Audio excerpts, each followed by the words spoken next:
नमस्कार। कार्यक्रम सीधा कुरा जनतासँग हेर्न टेलिभिजन सेट अगाडि बस्नुहुने र इन्टरनेटको माध्यमबाट विश्वभर हामीलाई हेर्नुहुने सम्पूर्ण दर्शक महानुभावलाई हार्दिक स्वागत गर्दछु। म सम्झुना भुजेल। सडकमा तमासा र रमिता छ। दुई थरी नेकपाको तमासाले देश र देशवासी भने आजित छन्। एक थरी सडकमा आउँछन्, मरुन्जेल गाली गर्छन्, फेरि अर्को थरी नेकपा आउँछ, उही गाली र तालीको पर्रा छुट्छ। जनताको कान पाकिसके, शरीर थाकिसके, तर गाली र तालीको पर्रा छुट्न छोडेको छैन। अस्ति शुक्रबार प्रधानमन्त्री केपी शर्मा ओलीले दरबार मार्गको चौथीको सडक नै कब्जा गरेर भकुर्नु भकुरे। फेरि आगामी माघ 28 गते पुष्पकमल दाहाल प्रचण्ड र माधव कुमार नेपालको पालो रे। त्यहाँबाट पनि गाली र तालीको पर्रा छुट्ने निश्चित छ। नेपाली जनताले चाहेको सुशासन र विकास हो, सडक र पुल हो, खानेपानी र खाद्यान्न हो, तर खोइ त सुशासन र विकास। नेतालाई मत दिएको के का लागि हो? के यही गाली र ताली सुन्नका लागि हो? सडक नै कब्जा गरेर सभा जुलुस गर्दा नेपाली जनताले के पाउँछन्? सुन्नुपर्ने सबै सभाबाट गाली नै त हो।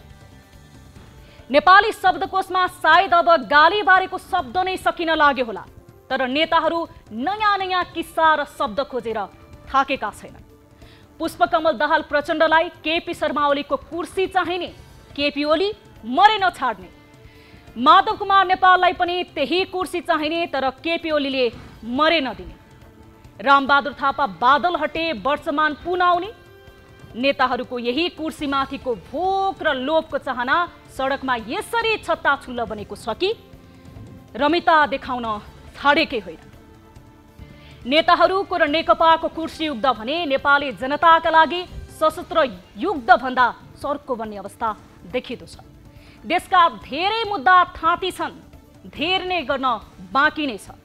2/3 बहुमत दिएर पठाएकाहरू एक आपसमा झगडा गर्न थालेपछि अब मुलुकको उन्नतिको रथ कसले हाँक्ने? जनताले अब विश्वासमाथि कसलाई गर्ने? देश र जनताको समस्या भुलेर कुर्सी मोहमा नै डुब्ने नेताहरूलाई अब चुनावमा के भनेर भोट दिने प्रश्नको बछाउरा उठ्न सुरु भइसकेको छ। के यही हो राजनीति? होला सायद नेताहरूको लागि, तर जनताको लागि यो राजनीति भन्दा पर केही होइन। लाज पचाएकाहरूले भन्दा तल्लो स्तरको गाली गर्दै आफ्नो अभिष्ट पूरा गर्नेहरूले हेका राख्नै पर्छ। नेपाली जनता अब सचेत भइसकेका छन्। हिजो के गरे, को सत्तामा आए, त्यसको फेहरिस्त नेपाली जनताले राम्रैसँग राखेकै छन्। हिजो नेपाली जनताको हत्या गर्नेहरू अहिले एउटा मञ्चमा उभिएर अर्कोको चरित्र हत्या गरिरहेका छन्। नेपाली जनताले जे जस्तो भए पनि मारेका नेताहरूको लुकेका धेरै विषयहरू छत्ता छुल्ल हुन थालेका छन्। हे भगवान, नेपाली जनताले अझै के थाहा पाउनुपर्ने हो, के सुन्नुपर्ने हो। सडकमा टाउको र खुट्टाको उपस्थिति बढाउन 2 थरी नेकपा लागि परेका छन्। 1000 रुपैयाँ र पुलाउ खुलाएर काठमाडौँ ल्याउन चाहनेहरूका लागि एसी बसहरू जिल्ला जिल्ला पठाइने क्रम सुरु भएको छ। खाना खुवाए, खाना मजाले पुलाउ खुवाए अनि 1000 पैसा दिए त्यहाँ गरिदिने हो। त्यो पनि दाङसीबाट लिएर नबलिघाट। दर्शक महानुभाव सुन्नुभयो। मासु र पुलाउ खुवाएर लकडाउन हुँदा दैनिक 12 घण्टा हिँडेर 7 दिन लगाएर धेरै नेपाली जनता आफ्नो घर पुगेका छन्। पैतालाबाट रगत बगुन्जेल हिँडेका धेरै नेपाली दाजुभाइ तथा दिदीबहिनीहरू अझैसम्म थाकिरहेका होला। त्यतिखेर विपत्तिमा परेका नेपाली जनताका लागि एउटा बसको व्यवस्था गर्न नसक्ने दलहरूसँग अहिले कहाँबाट आयो पैसा, जसले हजार रुपैयाँ दिएर मासु र पुलाउ खुवाउँदै काठमाडौँसम्म मान्छे जम्मा गर्ने हैसियत राखेका छन्। खोजी हुनै पर्छ र खोजी गरिनै पर्छ। दलहरूको यो आर्थिक हैसियतमाथि नेताहरू सुध्रिए त्यसको प्रभाव समाजमा राम्रै पर्छ। नेताहरू देश र जनताप्रति जिम्मेवार भए त्यसको छाप सकारात्मक पर्छ। तर यो देशका महान भनिएका र कहलिएका नेताहरू नै गति छाडेर गालीको राजनीतिमा मात्र उत्रिने हो भने समाज कस्तो रहला र समाजले के सन्देश पाउला? के राम्रा शब्दहरू उनीसँग सकिएकै हुन् त? अब मुलुक र जनताले दिनुपर्ने मिठो सन्देश बाँकी नरहेकै हो त? प्रतिनिधि सभा विघटन हुनुपर्ने मुख्य कारणहरू किन खोलिँदैनन् जनताको अगाडि? विघटन गर्न बाध्य बनाउने रहस्यहरू किन सार्वजनिक गरिँदैनन् जनताको अगाडि? प्रतिनिधि सभा विघटन जस्तो कठोर कदम चालेर किन माफी माग्दैनन् जनताका अगाडि? नेकपा विभाजन हुनुको मुख्य रहस्य किन खोलिँदैन जनताको अगाडि? तर आउनेछ पालो नेपाली जनताको अवश्य पनि एक एक हिसाब किताब चुक्ता गर्ने दिन अवश्य आउनेछ। पक्कै पनि नेपाली जनताका लागि नेपाली जनताले सहनु र धैर्य गर्नुको पनि सीमा होला नि त नेताजीहरू। त्यो दिन जनताले अवश्य निर्णय गर्नेछन्, जुन दिन मुलुकको भाग्य फरक तरिकाबाट कोरिन थालिने पक्कै पनि छ। आउनु सुरु गरौँ जनताको चासो गुनासो र प्रश्न सहितको विशेष कार्यक्रम सीधा कुरा जनतासँग।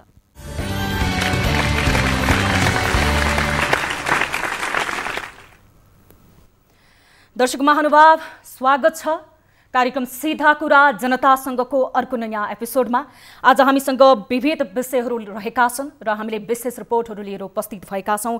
आज हामीसँग कलिलो उमेरमा जो भागरथी भट्ट, जसको कलिलो उमेरमा नै मृत्यु भएको छ, यद्यपि यसको जुन मृत्यु भएको ठाउँमा शरीरको अवस्था देख्दाखेरि विध्वंस हत्या भएको छ, यसको बलात्कार भएको आशंका पनि गरिएको छ र यसको अनुसन्धान भइरहेको छ। हामी सम्बन्धित व्यक्तिसँग पनि कुराकानी गर्नेछौँ।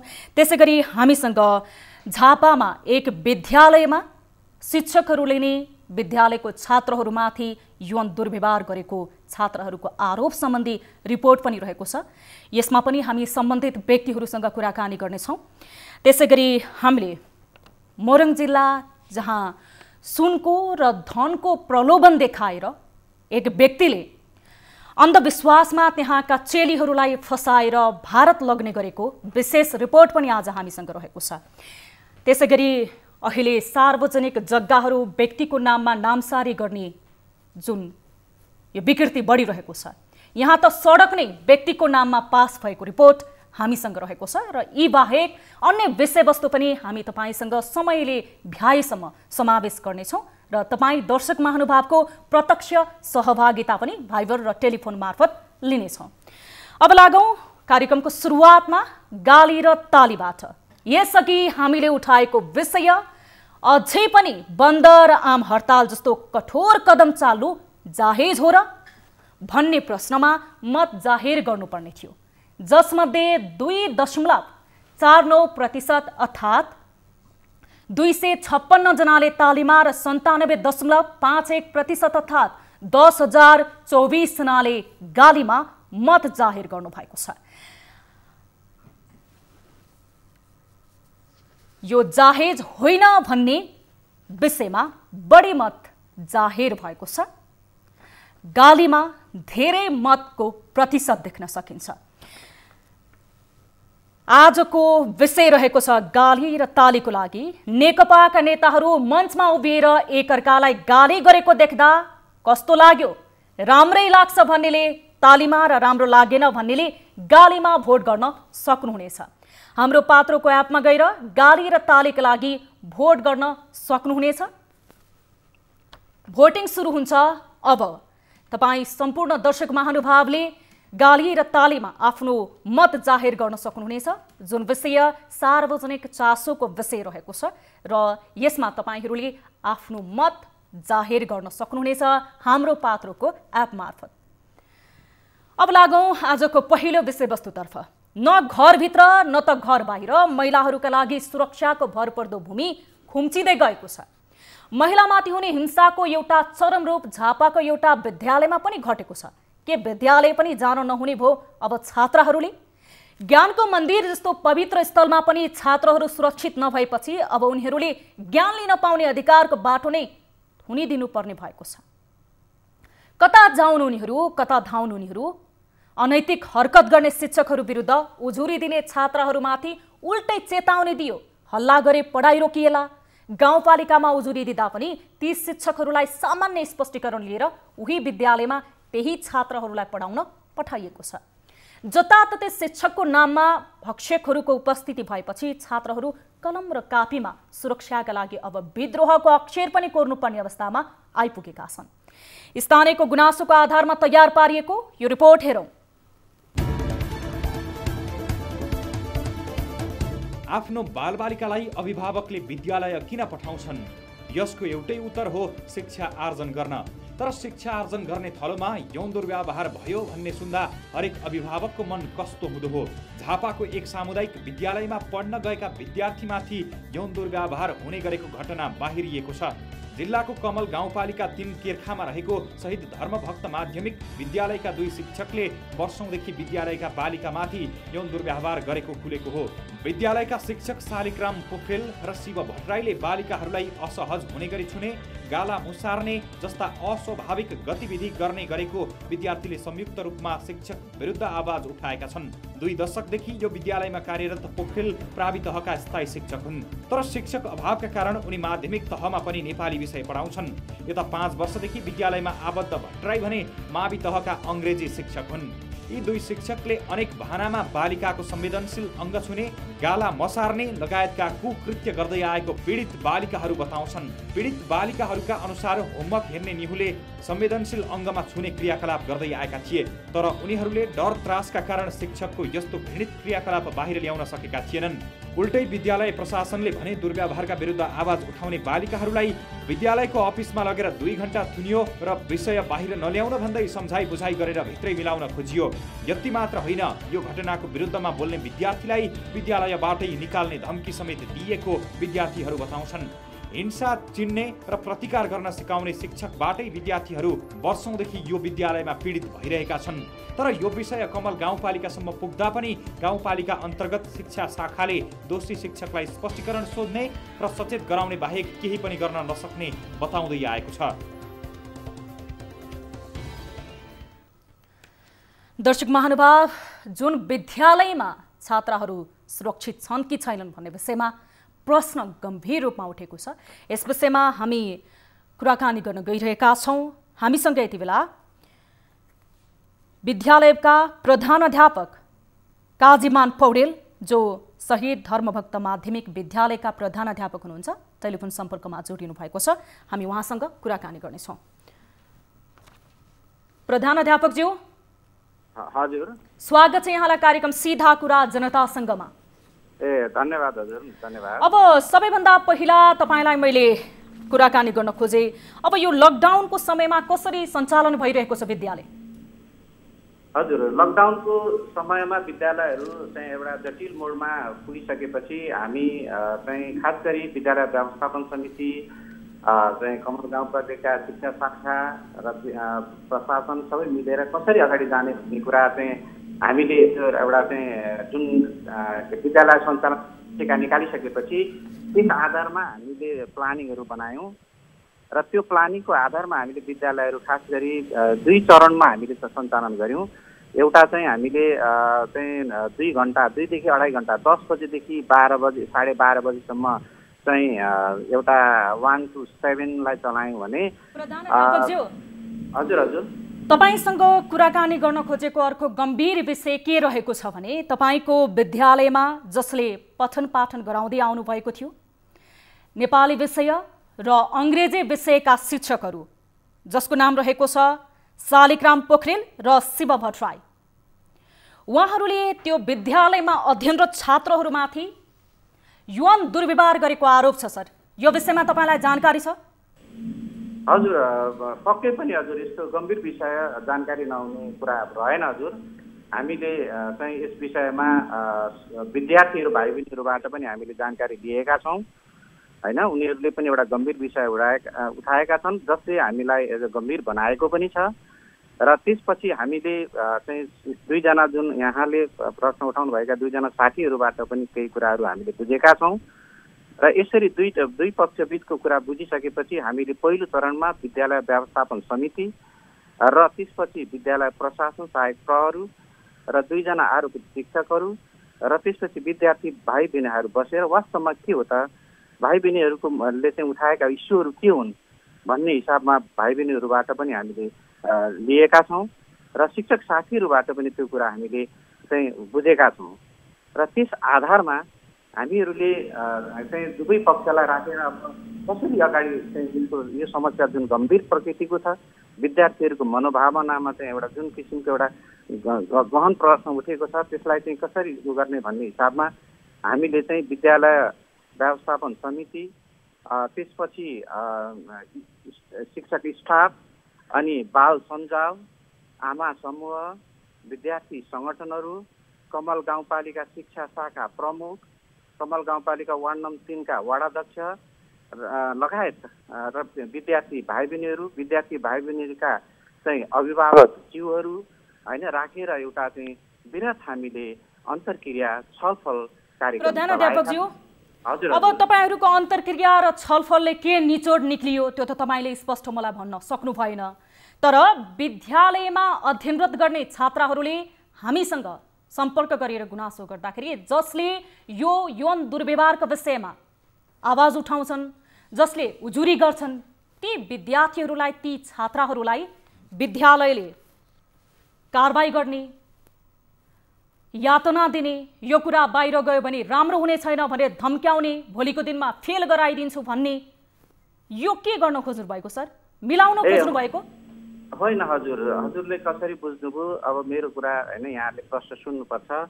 त्यो कदापि पनि म पनि एउटा 35 वर्षको इतिहास बोकेको टिचर हुँ र मैले त्यस्ता किसिमका गम्भीर विषयका प्रकृतिका कुराहरूलाई अध्ययन गर्ने, अनुसन्धान गर्ने र अस्तमा जे त्यसको चाहिँ अध्ययन अनुसन्धानबाट जे निक्लिन्छ त्यो त त्यसले त तपाईँको सजायको भागी हुनैपर्छ, त्यस विषयमा मेरो दुईमत छैन। र त्यो हिसाबमा मैले चाहिँ विद्यार्थीहरू सबै राखेर छलफल चलाएको हुँ र त्यसरी कदापि पनि मैले त्यसरी चाहिँ विद्यार्थीहरूलाई दबाब दिने अथवा धम्क्याउने मेरो तर्फबाट मेरो डिक्सनेरीमा त्यो छैन हजुर। त्यो कुरा चाहिँ यहाँबाट कसरी इन्टरप्रिटेसन भयो, तर पनि मैले त्यसरी चाहिँ त्यो हिसाबमा चाहिँ कहिले पनि गर्दिनँ। र अझै पनि मैले भनिरहेको छु, विद्यार्थीहरूसँग बार आजै पनि छलफल चल्यो, अभिभावकज्यूहरू पनि आज पनि छलफल चलेको छ। यो विषयमा गम्भीर विषय छ र सरहरूको भनाइ पनि उहाँहरूले चाहिँ जसरी उठाइराख्नु भएको छ त ठिक छ, सत्य तथ्य र खोज अनुसन्धानको विषय बन्नुपर्छ र जो गल्ती कमजोरी जसको हुन्छ हैन, दोषी चाहिँ निर्दोष कार्यलाई आरोपित नहोस् अथवा आरोपित चाहिँ दोषी चाहिँ नहुन्थ्योस् भन्ने हिसाबमा त अहिले पनि हामीले चाहिँ चलाइरहेका छौँ हजुर। त्यो चाहिँ जुन कुरा प्रधानाध्यापकज्यू, अब यो विषय छात्र छात्राहरूले उठाएको करिब धेरै दिन भइसकेको छ, तपाईहरू छलफलमा नै व्यस्त हुनुहुन्छ होला। यसले गर्दाखेरि त यो विद्यालयको प्रतिष्ठामा पनि यसले प्रश्न चिन्ह खडा गरेको छ। अब त्यो विद्यालयमा जाने, विद्यालयमा पढ्ने विद्यार्थी छात्राहरू कतिको सुरक्षित छन्, मानसिक रूपमा कस्तो खालको यातना भोगिरहेका छन् भन्ने कुरा पनि स्पष्ट बनाएको छ। अब ती शिक्षकहरूलाई तपाईँले स्पष्टीकरण मात्र सोध्नुभयो कि छलफल मात्र रहेको छ कि तपाईँले कारबाहीको प्रक्रिया पनि अगाडि बढाउनु भएको छ? होइन, कारबाही हजुर, कारबाहीको प्रक्रियामा त अगाडि हजुर के छ भने हामीले त्यो छलफल अघि जुन हामी जुन पक्षबीच बसेर छलफल र अन्तर्क्रिया गऱ्यौँ त्यसमा विद्यार्थीहरूको एउटा मनोभावनालाई बुझेर उनीहरूको चाहिँ त्यसलाई सम्मान गर्दै यस विद्यालयबाट सरहरूलाई उनीहरू विद्यार्थीको माग के रह्यो भने हामीहरू चाहिँ पठन पाठन हामी गर्दैनौँ, सरहरूबाट यदि स्कुलमा हामीलाई फेरि पुनः पढाउने क्रम राख्ने कन्टिन्यू गर्ने भने हामी पढ्दैनौँ भन्ने उनीहरूको मनोभावना जुन थियो त्यसलाई सम्मान गरेर हामीले त्यस अनुसार नै प्रक्रिया त अगाडि बढाइसकेका छौँ हजुर। के प्रक्रिया अगाडि बढाउनु भयो? होइन, उहाँहरूलाई चाहिँ जस्तो अब विद्यार्थीहरूको जे भावना छ उनीहरूले दुईटा कुराहरू राखेका छन्। एउटा त्यो स्कुलबाट अन्यत्र विद्यालयमा सर्वा गर्नुपर्छ भन्ने हैन, अनि अर्को कुरा भनेको उनीहरूले चाहिँ सरले राजीनामा दिनुपर्छ भन्ने। अब जुन राजीनामा दिनुपर्छ भन्ने त मेरो अथवा हामी जुन क्षेत्राधिकार हो त्यो भित्र त परेन, तर पनि हामीले विद्यालयले गर्ने कुरा त के हो भने जब गम्भीर प्रश्न उठिसकेपछि इन्भेस्टिगेसनको पाटो चाहिँ छँदैछ है हजुर। फेरि इन्भेस्टिगेसनको पाटो चाहिँ छँदैछ, किनभने विद्यार्थीले जे आरोप लगाइरहेका छन्, सरहरूले जे भनिरहनु भएको छ त्यो बिचमा त्यसलाई इन्भेस्टिगेसन गर्नुपर्छ। इन्भेस्टिगेसन गरेर जे निष्कर्ष निक्लिन्छ त्यो आधारमा सजाय हुनुपर्छ।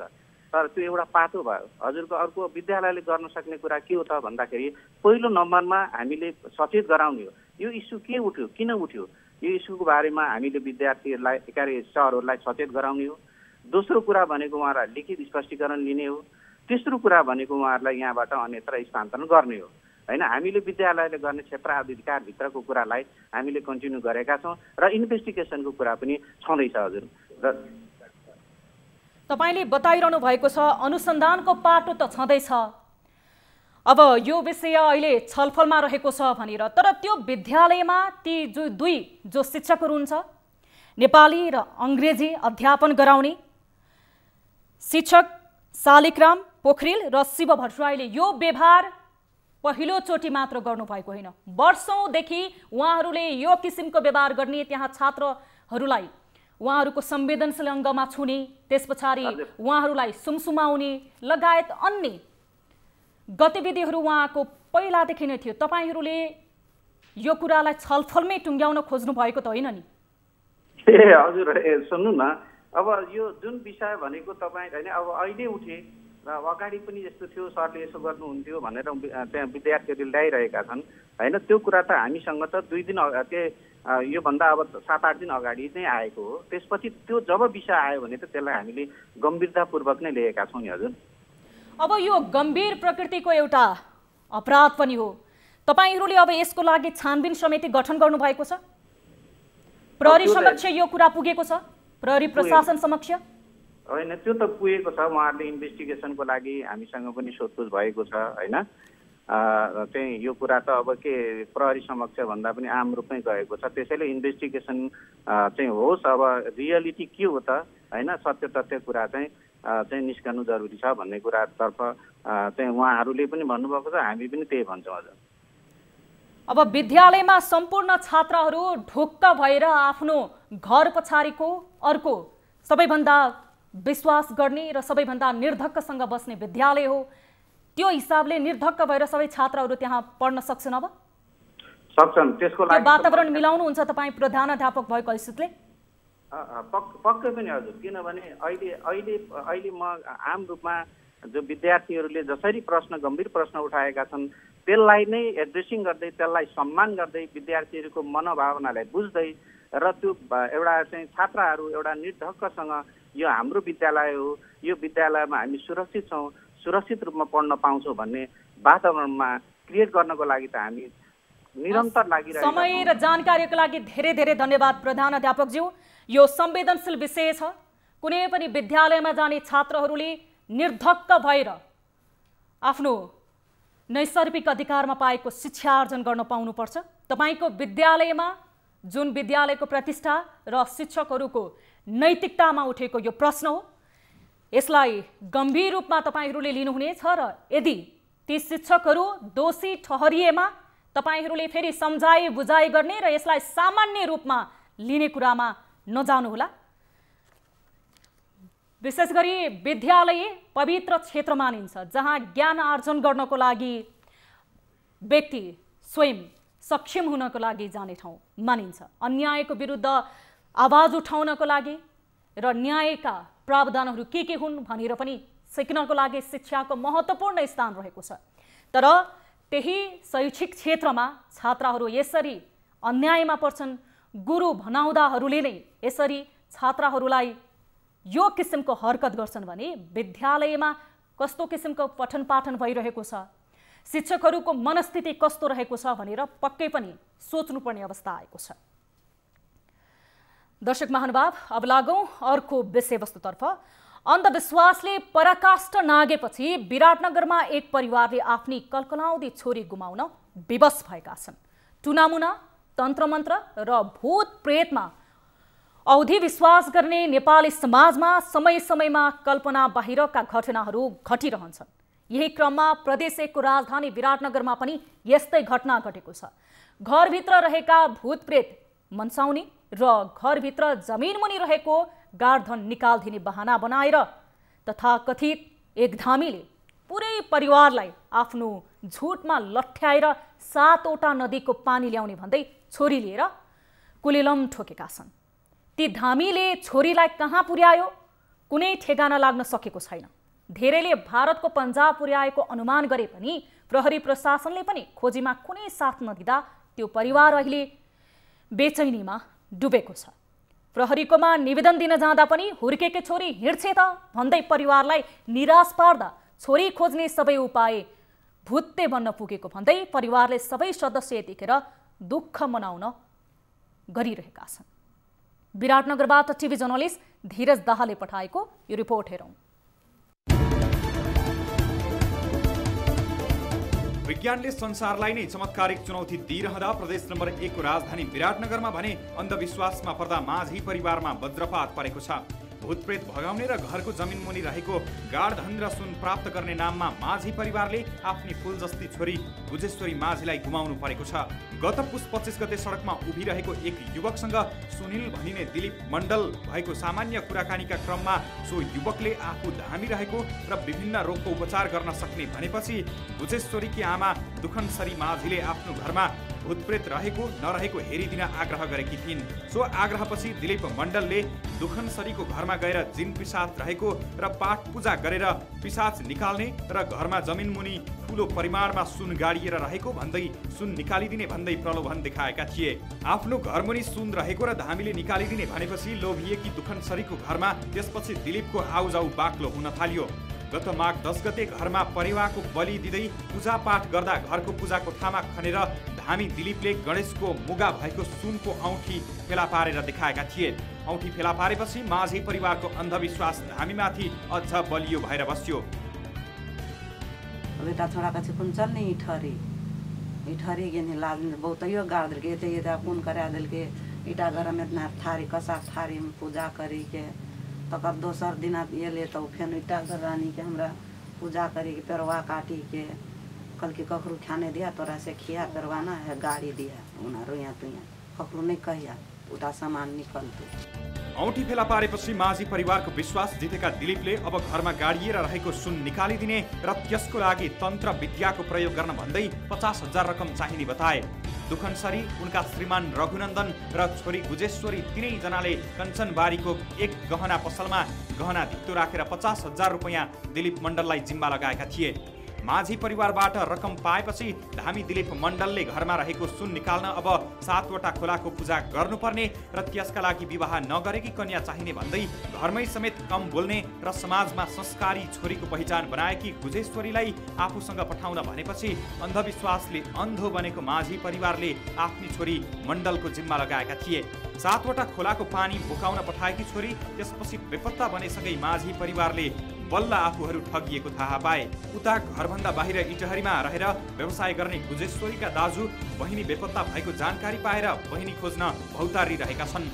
बहिनीको खोजीका क्रममा धामी दिलीप मण्डलको बारेमा खोजी गर्दा मण्डलले यसअघि पनि सुनसरीको झुम्का, विराटनगरकै बाँसबारी, रङ्गेली र आफ्नै भान्जी नाता पर्ने अन्य युवतीलाई समेत बेपत्ता बनाएको जानकारी पाए। मण्डलले युवतीलाई भारतको पन्जाब प्रान्तमा रहेको आम्बला भन्ने स्थानमा लाने गरेको जानकारी समेत आफूहरूले प्राप्त गरेको उनीहरूको भनाइरहेको छ।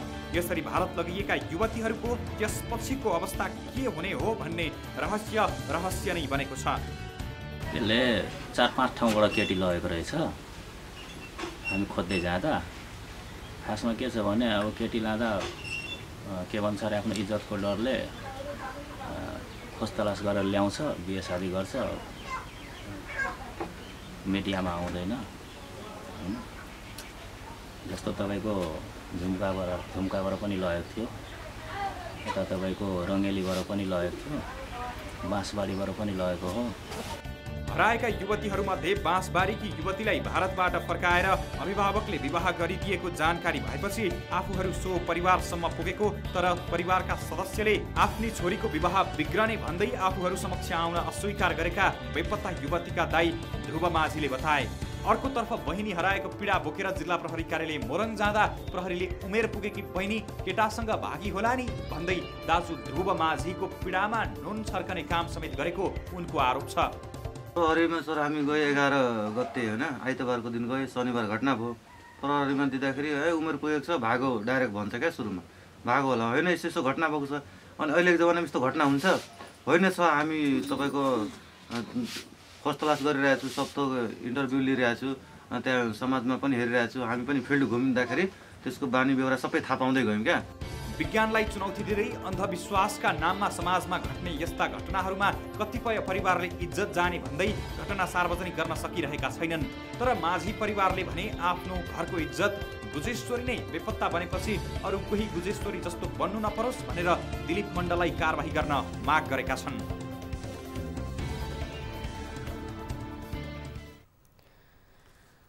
दर्शक महानुभाव, अन्धविश्वासले जड गाडेको छ समाजमा। यसरी धन र सुनको लोभमा एक अपरिचित युवा जसले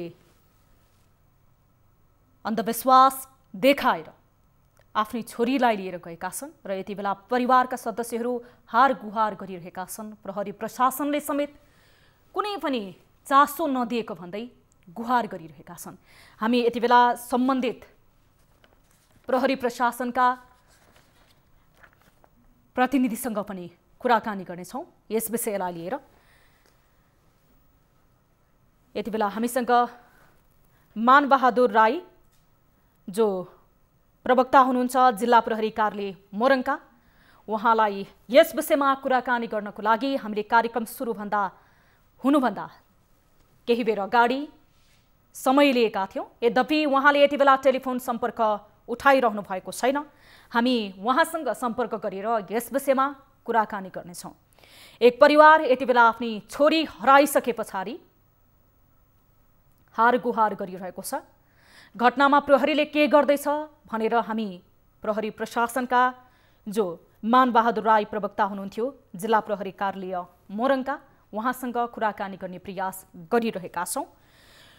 गत पुसको 25 गते सडकमा उभिरहेको एक युवकसँग सुनिल भनिने दिलीप मण्डल सामान्य कुराकानी गर्छन्। त्यस पछाडि ती युवकले आफू धामी रहेको र विभिन्न रोगको उपचार गर्न सक्ने भन्दै अविश्वास फैलाउँछन् र अविश्वास फैलाइसके पछाडि गुहेश्वरीकी आमा दुखनसरी माझीले आफ्नो घरमा भूतप्रेत धपाउनका लागि त्यो अन्धविश्वासले धामीले भूतप्रेत धपाउँछ भन्ने उनलाई लागिसके पछाडि आफ्नो घरमा लिएर आउँछन् र त्यस पछाडि पूजापाठ गर्छन्। त्यस पछाडि घरमा भएको भूत प्रेत पिचास भगाउने भन्दै उनले आफ्नो धामी झाँक्रीको कला देखाउँछन्। अन्धविश्वासले ती परिवारलाई आफ्नो मोहमा फसाउँछन् र त्यस पछाडि घरमा सुन भएको र 7 समुद्रको पानी लिएर आउनुपर्ने भन्दै उनले छोरी लिएर जान्छन्। जानकारी पाए अनुसार उनले त्यही वरपर मोरङ जिल्लामा मात्र त्यही गाउँ आसपासका धेरैवटा घरका छोरीहरू यसरी विभिन्न अन्धविश्वासमा पारेर धामी झाँक्री भएको विश्वास दिलाएर लाने गरेका छन्। यति बेला उनले धेरै परिवारलाई आफ्नो मोहमा फसाएका छन् र धेरै घरका छोरीहरूलाई उनले भारत लिएर गएका छन्। यस विषयमा प्रहरी प्रशासनलाई उजुरी दिन जाँदाखेरि हुर्केकी छोरी जान्छे नि त भनेर प्रहरी प्रशासनले यो किसिमको गैर जिम्मेवारपूर्ण जवाफ दिएको छ। प्रहरीको यो मर्यादाभित्र पर्छ कि पर्दैन यस विषयमा हामीले कुराकानी गर्न प्रयास गरिरहेका छौँ। विशेष गरी दाई आफ्नो बहिनी हराइसके पछाडि प्रहरी प्रशासनमा उजुरी दिन पुग्छन्, मेरी बहिनी हराएकै छे भनेर। तर प्रहरी प्रशासनले हुर्केकी छोरी जान्छे भनेर कुन मर्यादामा रहेर यो किसिमको जवाफ दिएको छ। हामी पीडित परिवारको तर्फबाट प्रहरी प्रशासनसँग प्रश्न सोध्ने जमर्को गरिरहेका थियौँ। यति बेला मानबहादुर राई जो प्रवक्ता हुनुहुन्थ्यो जिल्ला प्रहरी कार्यालय मोरङका, उहाँले टेलिफोन उठाउनु भएको छैन। सम्बन्धित निकायको ध्यान आकर्षण होस्, हामी यो विषयलाई पुनः फलोअप गर्नेछौँ। अहिलेको लागि भने कार्यक्रम सीधा कुरा जनतासँगमा एकैछिन छोटो ब्रेक।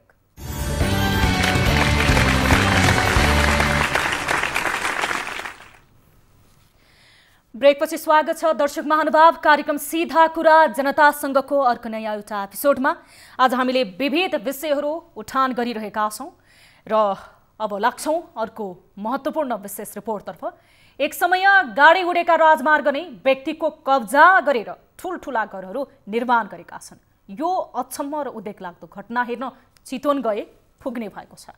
झन्डै 11 वर्ष गाडीहरू गुडेका सडकहरूले चितवनलाई काठमाडौँ सहित विभिन्न जिल्लालाई जोड्दै आएका थिए। तर नयाँ बाटो बनाएपछि आफूहरू भूमिहीन र सुकुम्बासी भएको भन्दै राजमार्ग नै आफ्नो नाममा दर्ता गराएर घरहरू निर्माण गरेका छन्। तर सुकुम्बासी हौँ भन्नेहरूले आफूले बनाएको सामाजिक छवि समेत बिर्सँदा समाजले के भन्छ भन्ने हेक्का समेत राखेको पाइँदैन। राजमार्ग आफ्नो नाममा दर्ता गराएर घर बनाउनेहरू कुखुरा व्यवसाय मञ्चका पूर्व अध्यक्षदेखि उद्योग वाणिज्य सङ्घका उपाध्यक्ष महासचिवसम्म छन्। सडक सार्वजनिक सम्पत्ति हो भन्ने सामान्य ज्ञान पनि नभएका प्रतिष्ठित सुकुम्बासीहरूले यसरी घर ठड्याएपछि वास्तविक सुकुम्बासीहरू भने तीन छक्कै परेका छन्। ठुलै मिलेमतो र राजनीतिक पहुँचको आधारमा यसरी सडक नै आफ्नो नाममा दर्ता गराउन सफल भएका व्यक्तिहरूको त्यही जग्गा धितो राखेर विभिन्न बैंकहरूबाट ऋण समेत लिन भएका छन्। चितवन स्थित हाम्रा टिभी जर्नलिस्ट शरद आचार्य र केदार शर्माले पठाएको यो रिपोर्ट हेर्नुहोस्। चितवनको रत्ननगर नगरपालिका वडा नम्बर 3 मा पर्ने पुरानो राजमार्गमा यति बेला ठुला घर निर्माण भएका छन्। 2022 देखि 33 सालसम्म पूर्व पश्चिम राजमार्गको रूपमा रहेर गाडीहरू गुडेको उक्त सडक अहिले केही व्यवसायीले आफ्नो नाममा दर्ता गरेका छन्। आफूहरू भूमिहीन र सुकुम्बासी भएको भन्दै 2055 सालमा राजमार्ग नै आफ्नो नाममा दर्ता गराएका थिए। उनीहरूले रत्ननगर नगरपालिका 3 अन्तर्गत पर्ने बेल्सी खोलादेखि शान्ति चोकसम्मको पुरानो राजमार्ग आफ्नो नाममा दर्ता गराएका छन्। 2033 सालमा राप्ती नगरपालिकाबाट पश्चिम रत्ननगर नगरपालिकाको शान्ति चोकसम्म नयाँ मार्ग खोलियो। त्यसपछि पूर्व पश्चिम गुड्ने सवारी साधन पुरानो राजमार्गमा गुड्न बन्द भयो। गाडी नगुडे पनि बेल्सीको पुरानो पुलबाट पूर्व राप्ती नगरपालिकासम्म अहिले पनि पुरानो राजमार्ग कायम छ। तर बेल्सी पुलबाट पश्चिमतर्फको करिब 500 मिटरको दूरीमा भने व्यक्तिका संरचनाहरू बनिरहेका छन्। पुरानो राजमार्गलाई विस्थापन गर्ने गरी पुलहरू समेत भत्काइएको छ।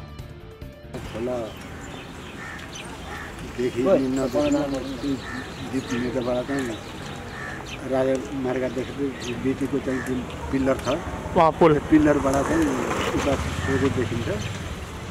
शान्ति चोकसम्मले चाहिँ यो बाटो एकदम सिधा छ, कम्प्लिटमा छ पुरानो राजमार्ग। यो नयाँ चाहिँ राजमार्ग चाहिँ शान्ति चोकबाट चाहिँ छुट्टिएको छैन। टाँसिएको चाहिँ राजमार्ग छैन। यो राजमार्ग चाहिँ पुरानो चाहिँ राजमार्ग तल अलिक तल परेछ। त्यसले त्यो घरहरू बनेको पुरानो राजमार्गको ठाउँमा पुरानो राजमार्गको चाहिँ फिटिङ बनेको घर जति पनि। नापी कार्यालय चितवनको नक्सा अनुसार 14.5 कट्ठा सडकको जग्गा व्यक्तिहरूको नाममा देखिएको छ। 2055 पुस 9 गते र पुस 19 गते हरिकृष्ण खनालको नाममा राजमार्ग दर्ता भएको देखिन्छ। 2055 सालमा सुकुम्बासी बनेर राजमार्गको लाल पूर्जा प्राप्त गर्नेमा पूर्वी चितवन कुखुरा व्यवसाय मञ्चका अध्यक्ष हरिकृष्ण खनाल, रत्ननगर उद्योग वाणिज्य सङ्घका महासचिव निराजन खनाल, रत्ननगर उद्योग वाणिज्य सङ्घका उपाध्यक्ष पुरु खनाल समेतका प्रतिष्ठित व्यवसायी रहेका छन्। 2055 सालमा सुकुम्बासी समस्या समाधान जिल्ला समिति चितवनका तत्कालीन उपाध्यक्ष भीमप्रसाद थपलियाको अध्यक्षतामा बसेको बैठकले तत्कालीन राजमार्ग किता नम्बर 79 लाई व्यक्तिको नाममा दिएको देखिन्छ।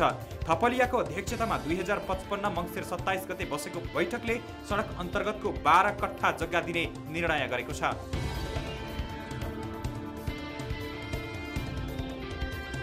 माइनोटमा 12 कट्ठा सडकको जग्गा दिने भने पनि नापी कार्यालयको श्रेष्ठता हेर्दा 16.5 कट्ठा जमिन गएको छ। नापी कार्यालयको श्रेष्ठता अनुसार 2.5 कट्ठा विष्णु प्रसाद उपाध्याय खनाल र 14 कट्ठा जमिन सुकुम्बासी समस्या समाधान जिल्ला समिति चितवनको निर्णय अनुसार दिएको देखिन्छ। राजमार्ग व्यक्तिको नाममा दर्ता भएको विषयमा भने सडक डिभिजन कार्यालयले स्वतः सडककै नाममा आउने दाबी गरेको छ। सडकको नाममा रहेको जग्गा व्यक्तिको नाममा जानु अस्वाभाविक भएको र गएको खण्डमा व्यक्तिको नामबाट जिल्ला प्रशासनको सहयोग मार्फत फिर्ता हुने कार्यालय प्रमुख कृष्णराज अधिकारी बताउँछन्। नेपाल सरकारको जुन राष्ट्रिय राजमार्ग र चाहिँ सडकहरू भनेर सडक सीमा निर्धारण गरिसकेको र ऐनमा समेत स्पष्ट भइसकेको सडक सीमा निर्धारण भइसकेको ठाउँहरूमा चाहिँ त्यो चाहिँ नेपाल सरकारकै स्वतः नेपाल सरकारकै भइरहेको छ। त्यसमा चाहिँ त्यसमा चाहिँ अन्य व्यक्तिकोमा चाहिँ गर्न पाइँदैन। तत्कालीन सुकुम्बासी समस्या समाधान आयोगलाई समेत राजमार्ग कुनै व्यक्तिको नाममा दर्ता गर्न मिल्ने अधिकार थिएन। तर पनि पहुँचको आधारमा उनीहरू सुकुम्बासी बनेर जग्गा प्राप्त गरेको देखिन्छ। हाल उक्त सडकको जग्गा आफ्नो नाममा दर्ता गरेर विभिन्न बैंकबाट ऋण लिएका छन्।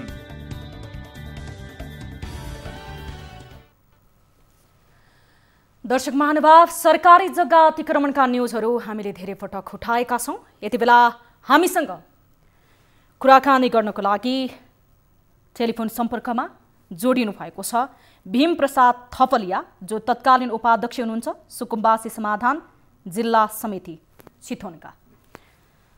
थपलियाजी, हजुर हजुर, स्वागत छ यहाँलाई कार्यक्रम सीधा कुरा जनतासँगमा। हजुर, धन्यवाद धन्यवाद, हजुर, नमस्कार।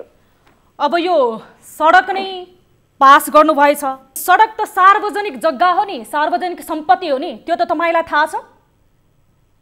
कहाँको कुन सार्वजनिक कुरा गर्नुभएको मैले बुझिरहेको छैन। मेरो नाममा सार्वजनिक जग्गा चाहिँ कहीँ खाना पनि छैन, मैले दर्ता गरेर कहीँ गरे पनि छैन मेरो नाममा। मैले कसैलाई चाहिँ दर्ता गर्ने के भने जानकारी पनि मलाई केही पनि छैन। केही जानकारी छैन तपाईँलाई? तपाईको नाम त भीम प्रसाद थपलिया हो नि, हैन सर? मैले बुझेको छैन, हैन सर। म बुझाउँछु नि अलि पहिला मसँग एकचोटि कुरा सर, म बुझाउँछु तपाईलाई। तपाईँ भीम प्रसाद थपलिया नै हो नि कि तपाईको नाम भीम प्रसाद थपलिया नै होइन? मेरो नाम भीम प्रसाद थपलिया हो। ल भीम सर, सुन्नुस् है त, कहाँको जग्गा र कसरी तपाईको नाममा पास भयो त्यो सडकको जग्गा भन्ने विषयमा म तपाईलाई जानकारी गराउँछु। याद आए पछाडि तपाईले जवाफ दिनुस्। जस्तो 2022 देखि, सुन्नु सर, 2022 देखि 2033 सालमा पूर्व पश्चिम राजमार्गको रूपमा रहेको गाडी गुडेको सडक अहिले तपाईँ जस्ता व्यवसायीको नाममा नामसारी भएछ। यो कसरी?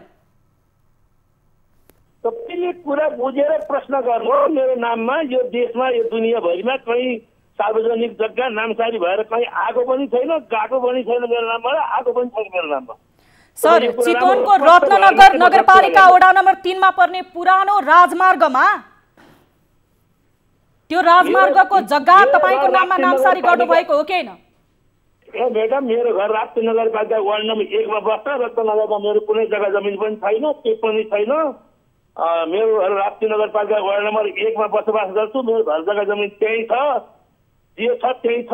मेरो तपाईँले चाहिँ को भनेर प्रश्न गर्नुभयो, यो तपाईँले प्रश्न गर्नुभयो, अलिक क्लियर भएर कुरा गर्नुहोस्। हो सर, हामी क्लियर नै भएर तपाईसँग कुराकानी गरिरहेका हौं सर। अरु क्लियर हुनुहोस्, तपाईँ क्लियर हुन सर, सक्नुभयो। तपाईँ त्यति बेला तत्कालीन रूपमा सुकुम्बासी समाधान जिल्ला समितिको उपाध्यक्ष हो कि हैन? तपाईँ तत्कालीन समयमा जति बेला त्यहाँ सुकुम्बासी आयोगहरू गठन भएको थियो त्यो समयमा तपाईँ यदि बताइदिनुस्, तपाईँ सुकुम्बासी आयोगको, सुकुम्बासी समाधान जिल्ला समितिको उपाध्यक्ष हो कि हैन सर? हो। तपाईँ सुकुम्बासी समाधान जिल्ला समितिको उपाध्यक्ष नै हो भन्नुहुन्छ। तपाईँ भीम प्रसाद थपलिया तपाईको नाम पनि हो भन्नुहुन्छ। अनि कसरी तपाईँ इन्कार गर्न सक्नुहुन्छ सर? त मेरो नाममा जग्गा कहाँ छ देखाउनु नि त तपाईले। सर, हामीसँग बकाइदा रिपोर्ट छ र त्यो सडकको जग्गा तपाईको नाममा नामसारी भएको हामीसँग प्रमाण छ सर। त्यो एकदम गलत कुरा हो। आयोगले गर्न पर्ने भीम सर, त्यो बेलामा मेरो नाममा कुनै जग्गा जमिन कहीँ आएको दिएको लिएको केही पनि छैन। त्यो कुरामा चाहिँ के भने यो भन्दा पर्दा मसँग प्रश्न नगर्नुहोस् सर। त्यो कुरामा अलिक तथ्य बुझेर प्रश्न गर्नु भयो म्याडम। सर, तपाईँ उपाध्यक्ष हुँदाखेरि त्यो जग्गा सडकको जग्गा पास गरेर तपाईले पुरो खनाललाई दिनुभएको छ।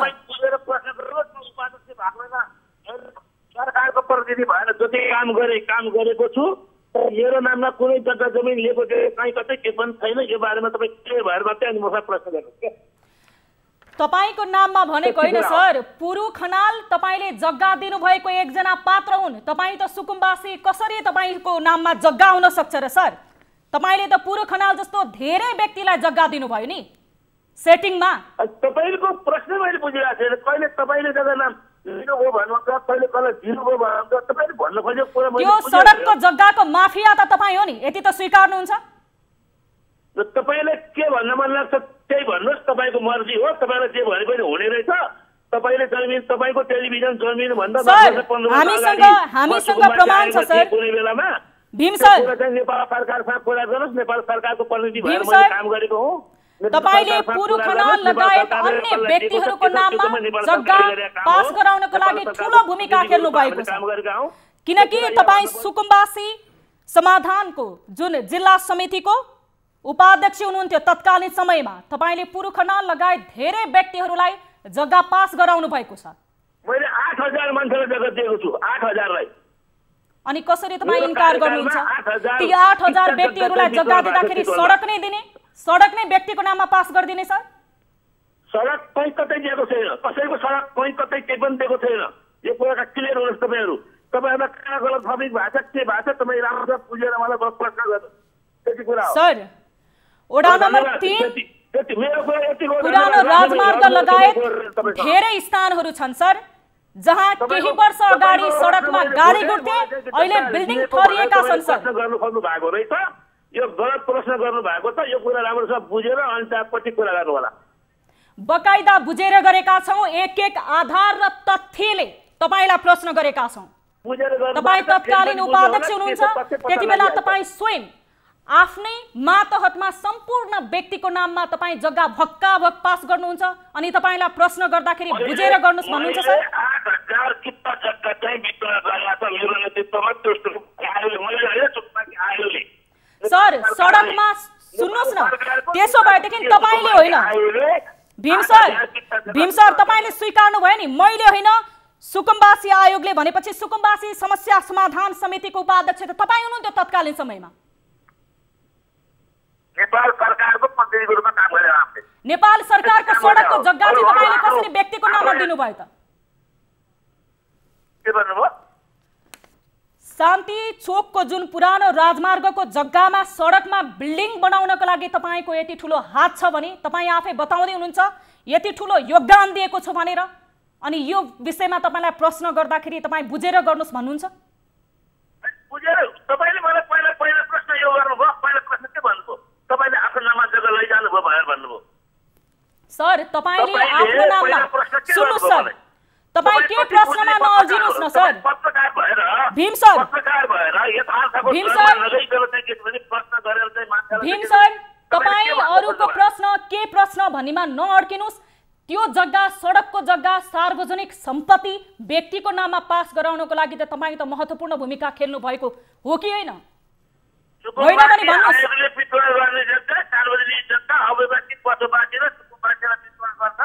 नेपाल सरकारको विधि नीति निर्देशिका कार्यपत्र कानुन ऐन बमोजिम काम गरेका छ। बाँकी सच्याउनु पर्ने वाह भीम सर, अव्यवस्थित बस्ती थियो अनि तपाईँले सडक भीम सर तपाईँले सडकमा त्यहाँ बिल्डिङ बनाउन दिइसके पछाडि अहिले व्यवस्थित बस्ती भयो। भीम सर तपाईँले अव्यवस्थित बस्ती भएको कारणले 800 जनाको नाममा जग्गा धम्माधम पास गरिदिनु भयो।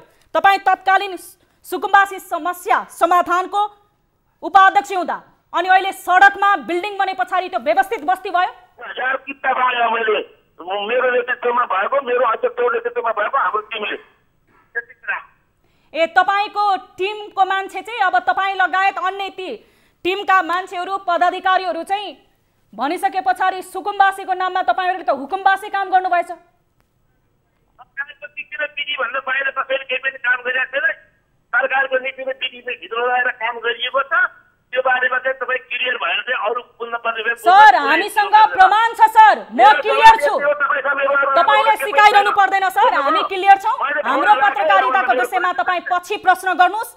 पहिला ती तपाईँले त्यो माफियाहरूकै सेटिङमा 800 जनालाई जग्गा पास गरिदिनु भएको छ, कतै आर्थिक प्रलोभनमा पर्नु भएको थियो? यति बेला उहाँले फोन काट्नु भएको छ। व्यक्तिहरूको नाममा उहाँले जग्गा पास गरिदिनु भएको छ। त्यो व्यक्तिहरू अहिले राजमार्गको जग्गा ओगटेर बसेका छन्। उहाँ आफ्नै संलग्नतामा आफ्नै नाममा पास गरेर उहाँले अन्य व्यक्तिहरूको नाममा 800 भन्दा बढी व्यक्तिहरूको नाममा त्यहाँ जुन बस्तीहरू घना भयो, अव्यवस्थित बस्ती भयो भन्ने बहाना गरेर जग्गा पास गर्नुहुन्छ र ती व्यक्तिहरू कुखुरा पालक संघका अध्यक्ष, उद्योग वाणिज्यका पदाधिकारी, उच्च पदस्थ व्यक्तिहरू, उपाध्यक्ष, सचिव लगायतका व्यक्तिहरू रहेका छन् जसलाई सुकुम्बासीको नाममा जग्गा दिएको छ व्यक्तिगत प्रयोजनको लागि। राजमार्गको सडक यति बेला बिल्डिङमा परिणत भएको छ। त्यति बेला उहाँको विवेक हराएको थियो। यसरी हामीले प्रश्न गर्दाखेरि उहाँले एक लौटी रूपमा जवाफ दिएर फोन काट्नु भएको छ। यो आरोपलाई उहाँले मोड्न खोज्नु भएको छ, आफूले गरेको गल्तीलाई ढाकछोप गर्न खोज्नु भएको छ र यसलाई विषयान्तरण गर्न उहाँले खोज्नु भएको छ। हामीले यद्यपि यो विषयलाई सत्य तथ्य बुझेर र प्रमाणको आधारमा तथ्यको आधारमा उहाँलाई प्रश्न गरेका थियौँ। एउटा राजमार्ग व्यक्तिको नाममा पास गरिएको छ, सडकमा यति बेला बिल्डिङ ठरिएका छन् र ती बिल्डिङ ठड्याउने व्यक्तिहरू सुकुम्बासी होइनन्, ती व्यक्तिहरू त्यहाँका उद्योग वाणिज्य महासङ्घका पदाधिकारीहरू। यो विषयमा विस्तृत फलोअप हामी गर्नेछौँ। उहाँले मोड्दैमा, उहाँले ठुलो स्वरले हामीलाई भन्दैमा, थाहा छैन भन्दैमा यो विषयलाई हामी यहीँ छोड्ने छैनौँ र उहाँ पन्छिन पाउनुहुन्न। अब लागौँ आजको अर्को महत्त्वपूर्ण विषयवस्तुतर्फ। निर्मला पन्त हत्या प्रकरण सेलाएको छैन, अझ भनौँ टुङ्गोमा पुग्न सकेको छैन। बलात्कार गरेर निर्मलाको हत्या गर्ने अमानवीय सोच मरेको छैन यो समाजमा। पछिल्लो घटना बैतडी जिल्लाको दोगडाडेश्वर 7 चण्डेपानीको भागरथी भट्टको हत्या भएको छ। सुदूरपश्चिमको अर्को यो घटनाले मानवीयता मरेको पुनः प्रमाणित गरेको छ। सपना धेरै थिए होलान्, 17 वर्ष मात्र टेकेकी भागरथीको।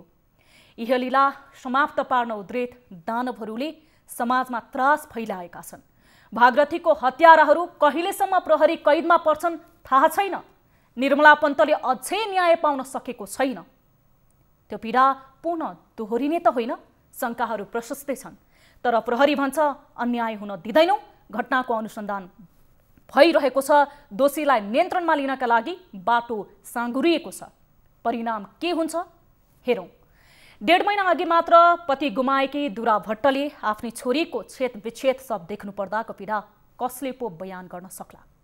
भागरथीको न्याय नपाए दानवरूपी अपराधीको मन बढ्नेछ र धेरै भागरथीहरूले अन्याय भोगिरहनु पर्नेछ।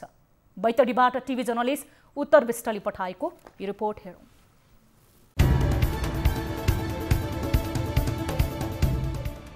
सामाजिक सञ्जालमा एउटा चिन्ता सुरु भएको छ। भगवान छोरी नदेऊ, यो छोरीप्रति अपमान थिएन, मात्र थियो अपराधिक मानसिकताप्रतिको व्यङ्ग्य अनि छोरीले भोग्नु परेको असुरक्षा हो। पुनः एकपटक सिङ्गो मुलुक रोएको छ। सुदूरपश्चिम बैतडी जिल्ला दोगडा केदार गाउँपालिका वडा नम्बर 7 चढेपानीकी 17 वर्षीय किशोरी भागरथीको विभत्स हत्याले नेपाली समाजलाई धेरै प्रश्नहरू उठाएको छ। बेला बखत मन कुडिन्छ, छोरी चेली कुनै पापीहरूको शिकार बन्ने हुन् कि चिन्ताले आमा बुबालाई त्रसित बनाइदिएको छ। अपराधी खुलेआम होलान्, आज कञ्चनपुरकी निर्मला पन्तलाई सम्झाइदिएको छ। निर्मलाको हत्यारा छाती फुलाएर घुम्दा हुन्, आज फेरि अर्को घटनामा त्यही नियति नदोहोरियोस्, भागरथीको हत्यारा खुलेआम नघुमुन्। माघ 21 गते बुधबार सधैँ झैँ कक्षा 12 मा पढ्ने भागरथी खुसी खुसीले विद्यालय गइन्। आफ्नो पतिको वियोगमा छटपटिएर बसेकी आमा दुरा भट्टलाई अर्को दुःख आइलाग्ला भन्ने के थाहा। सधैँ जस्तै छोरी हाँस्दै घर फर्किएलिन्, तर सोचे जस्तो कहाँ थियो र भागरथी आइनन्। गाउँका स्थानीयको सहयोगमा खोजी सुरु भयो। माघ 22 गते बिहीबार खोजी भोलिपल्ट पनि जारी रह्यो। सबै छिमेकी मिलेर खोज्दै जाँदा बिहीबार साँझ भागरथीको शव फेला परियो।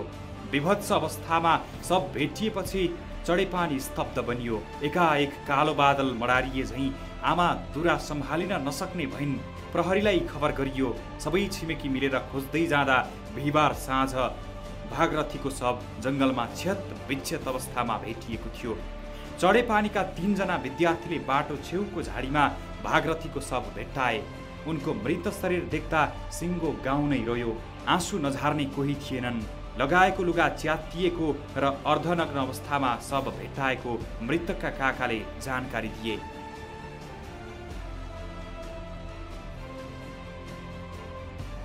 यदि धन सम्पत्ति र गरगहनाले टन्न आइमाई बाटो हिँडिरहेको अवस्था भए त्यो लुट्नको लागि होला भन्ने एउटा सोचिन्थ्यो होइन।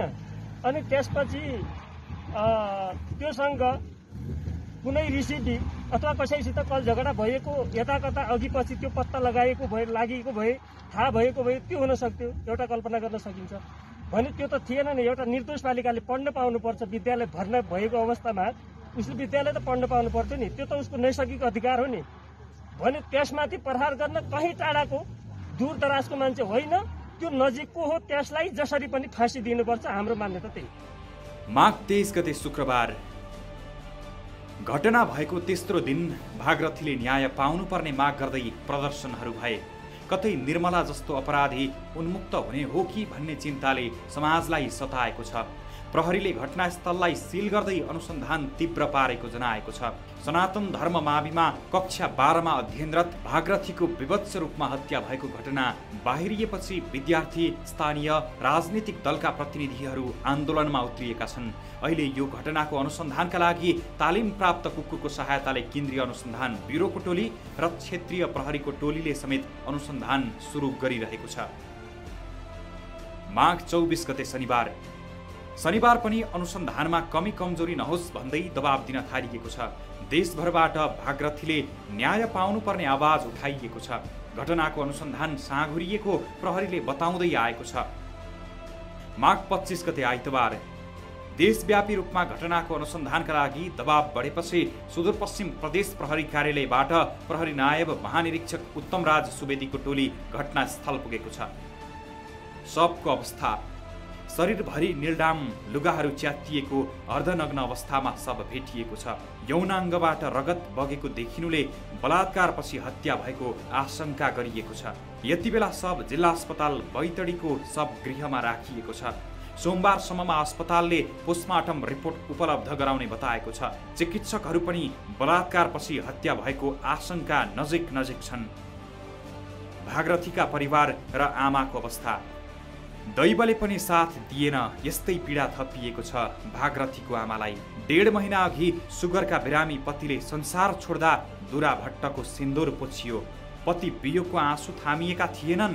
बुधबार विद्यालय गएकी 17 वर्षकी छोरी भागरथी घर फर्किनन्। 1.5 महिना अघि पति वियोग र अहिले छोरी गुमाएकी दुराको आँसु नै सुकिसक्यो।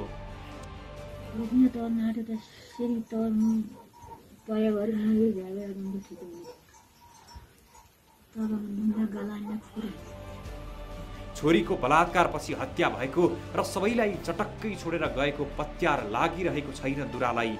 घर खर्च चलाउन र बहिनीको पढाइ खर्च जुटाउन समस्या भएपछि कक्षा 10 मा पढ्दा पढ्दै भागरथीका दाई भारत बसेका थिए। उनका 2 दिदीको बिहे भइसकेको छ।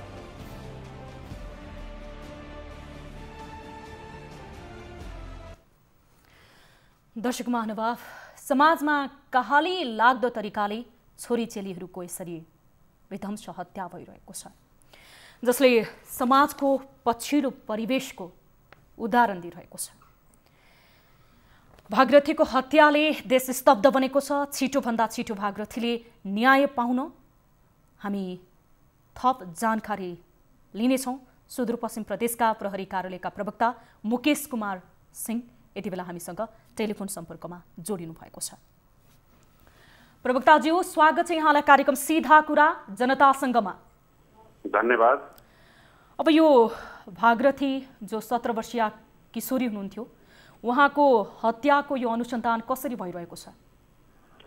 उहाँ अब बुधबार अस्ति 21 गते स्कुल जानुभयो र तत्पश्चात स्कुलबाट नफर्केपछि उहाँको आफन्तले प्रहरीमा खबर गरेको अवस्था छ। तत्पश्चात प्रहरी र उहाँको आफन्त जोइन्टली खोज्दै जाँदाखेरि दोस्रो दिन 22 गते बिहिबार उनलाई मृत अवस्थामा एउटा सामुदायिक वनभित्र फेला परे र तत्पश्चात तत्कालै जिल्ला प्रहरी कार्यालय बैतडीका प्रहरी नायब उपरीक्षक स्वयं त्यो घटनास्थलमा पुगेर त्यसको सघन अनुसन्धान सुरु भइसकेको अवस्था छ। तत्कालै घटनास्थललाई सम्पूर्ण रूपमा सिल गरियो र धनगढीबाट तालिम प्राप्त कुकुर सहितको टोली पठाइयो र कुकुरको सहायताले त्यो एरिया सम्पूर्ण एरिया सूक्ष्म रूपले त्यसलाई सर्च गर्ने काम पनि भयो र त्यहाँ कतिपय सबुत प्रमाणहरू, भौतिक सबुतहरू सङ्कलन गरिएको अवस्था छ। ती भौतिक सबुत प्रमाणकै आधारमा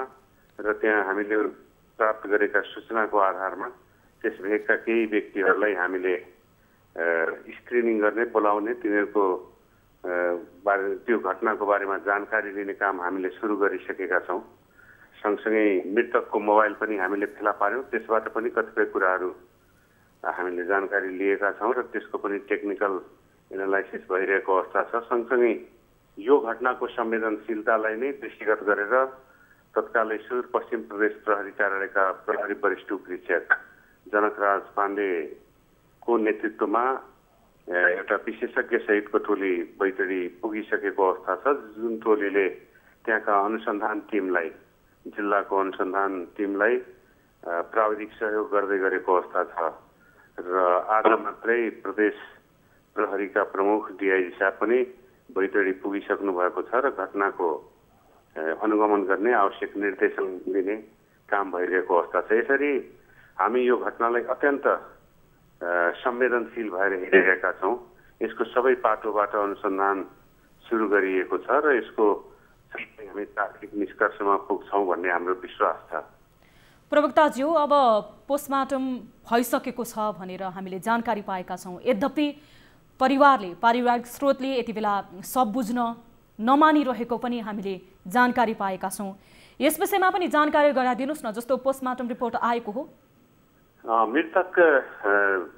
मृतकको पोस्टमार्टम हिजो नै सम्पन्न भयो। हिजो शनिबार जिल्ला अस्पताल बैतडीमा पोस्टमार्टम भइसकेको अवस्था छ। हामीले सम्बन्धित चिकित्सकसँग सम्पर्क पनि गरेका छौँ। उहाँहरूले 1-2 दिनमै पोस्टमार्टम रिपोर्ट हामीलाई उपलब्ध गराउँछौँ भन्ने कुरा उहाँबाट हामीले जानकारी प्राप्त गरेका छौँ र पीडितका आफन्तसँग, मृतकका आफन्तसँग हाम्रो अत्यन्त निकट रहेरै हामीले अनुसन्धान प्रक्रिया अगाडि बढाएका छौँ। उहाँलाई विश्वासमा लिएर उहाँको भावना अनुरूप नै हामीले अनुसन्धानलाई एउटा सघन रूपले अगाडि बढाएको अवस्था छ। प्रवक्ताज्यू, जस्तो अब एउटा शङ्का प्रहरी प्रशासनसँग अझै पनि कायम छ, जस्तो कञ्चनपुरकी निर्मला पन्तको हत्या र पत्ता नलाग्दा र अनुसन्धानका क्रममा भएको कमजोरीले उनको परिवारले न्याय पाउन सकेको छैन। भागरथी हत्या प्रकरणमा यस्तै अवस्था त दोहोरिँदैन भन्ने पनि उहाँको परिवारहरूको चासो, चिन्तन रहेको छ।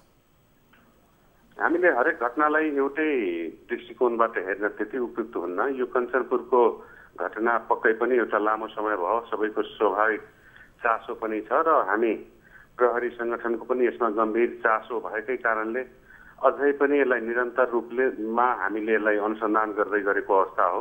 अझै पनि हामी यसलाई चाँडै एउटा निष्कर्षमा पुर्याउँछौँ भन्ने किसिमले अनुसन्धानमा लागिरहेको अवस्था छ र कञ्चनपुरको घटना पश्चात पनि विभिन्न यस्ता दुःखद घटनाहरू भए र त्यसको सफल अनुसन्धान भएको प्रशस्त उदाहरण हामीसँग छ। बझाङमै भएको घटना, बझाङमै जुन सम्झना विकलाई त्यही प्रकृतिको, कञ्चनपुरकै घटना प्रकृतिको घटनाबाट त्यो दुःखद एउटा घटना घटाइयो। त्यसका अभियुक्त, त्यसका दोषी अहिले पनि यो कानुनी दायरामा आएर कसैलाई भनौँ एक किसिमले न्यायिक हिरासतमै रहेको अवस्था छ र त्यस्ता विभिन्न उदाहरणहरू छन् जुनमा नेपाल प्रहरीले सफलताका साथ यस्ता घटनाहरूलाई सफल अनुसन्धान गरेको छ र यो कञ्चनपुरको घटनामा अझै पनि यो सुदूरपश्चिम प्रदेश प्रहरी कार्यालय अत्यन्त गम्भीर ढङ्गले यसमा अनुसन्धानको पाटोलाई अगाडि बढाएको अवस्था छ र फेरि पनि म यहाँहरूलाई के विश्वास दिलाउन चाहन्छु भने त्यो घटनाको पनि हामी चाँडै छिटै एउटा सफल अनुसन्धान गरेर यो सर्वसाधारण सामु हामी त्यो सार्वजनिक गर्छौँ र जहाँसम्म यो बैतडीको घटना छ, यो बैतडीको घटनाको सुरु खबर प्राप्त हुनासाथ हामीले हाम्रो सम्पूर्ण साधन स्रोत र जनशक्ति त्यसमा हामीले प्रयोग गरेर गर्न पर्ने कुनै पनि कमी नहोस् भन्ने किसिमले नै हामी यसमा परिचालित छौँ। घटनाको समय र जानकारीको लागि धेरै धेरै धन्यवाद प्रवक्ताज्यू। धन्यवाद। मैले थोरै भन्दै थिएँ, यो घटना हुनासाथ पनि हामीले डाक्टरको टिम सँगसँगै सरकारी वकिल सबै हामी घटनास्थलै पुगेर सुरुवातै यसलाई सघन रूपमा हेरिरहेको अवस्था छ। त्यसकारण यो घटना कुनै पनि हालतमा धेरै लामो समयसम्म अनसोल्भ किसिमले रहन्न। हामी चाँडै यसलाई तार्किक निष्कर्षमा पुर्याउँछौँ र यसका पछाडि जस्तो भूमिका छ तिनलाई कानुनी कठघरामा हामी उभ्याउँछौँ। प्रहरी प्रशासनको तर्फबाट तपाईँको यो प्रतिबद्धतालाई धेरै धेरै धन्यवाद। धन्यवाद।